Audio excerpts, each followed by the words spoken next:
saying, we're going to talk about institutions and how strengthening institutional capacity is going to actually help us in getting to those sustainable development goals by 2030. With us, we have Honorable Munyeshaka Vincent from Minaloc. We have Mrs. Sarah Haglunda from SIDA. And we have Mr. Apollinaire Mupiganyi from Transparency International Rwanda, and Honorable Minister of Justice,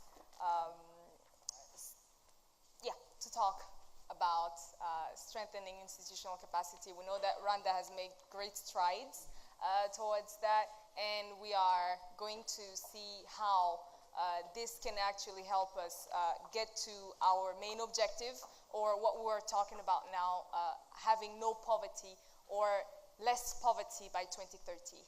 Right, let me move this conversation forward a bit, Apollinaire, because we've talked here from morning, from the time we started these conversations here on the issues of gender equality and equality to women to be able to get jobs and do certain roles that their male counterparts have been doing. But one of the obstacles that has been mentioned several times has been that form of corruption that we call sexual corruption. It's one of those hindrances in getting certain jobs. It might not be just a Rwandan issue, or it might not even be happening in Rwanda, but I want us to talk about how best to deal with this. Thank you, Anangwe, for your question. Again, as I started saying, corruption should be considered as a cross-cutting issue to achieve all SDGs targets. Though, as I said, we are working with the Ministry of Justice now, and TI-Rwanda has been assigned two sub-indicators through our annual research, Rwanda Bribery Index, to provide data to feed in the implementation of SDG 16, namely how persons who interact with service providers are likely to pay, to be asked bribe, or private sector interacting with officials, how they are likely to be asked or pay bribe. Talking about corruption, I think all of us here present, we understand what is corruption, what is in general, in summarized way, misuse of untrusted power for your private gain. And this can be ranged from bribery money you take, to non-financial benefits, including gender-based corruption.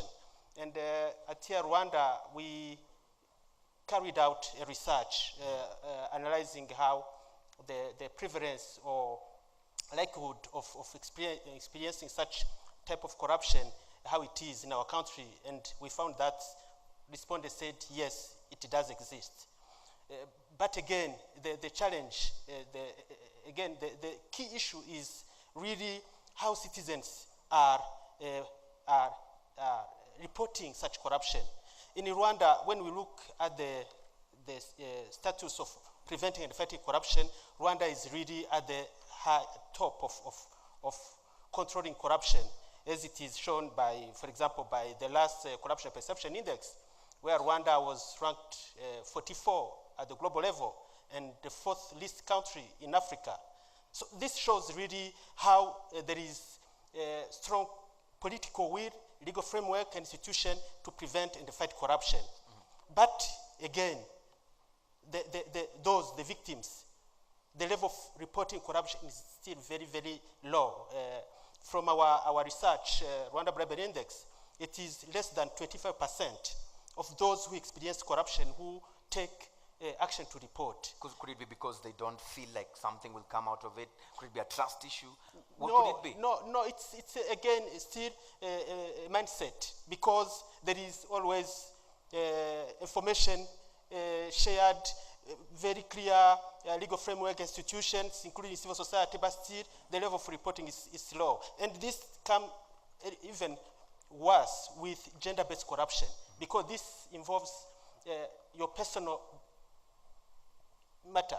You were a victim, you need to report that you have been victim to access to a job. Yeah. And sometimes there is a cultural barrier. And of course, here we are here to discuss how really we can promote citizen reports, Openness. especially openness, especially when it comes to such type of corruption based on gender and other forms of corruption that are may be really a critical hinder to achieving the SDGs.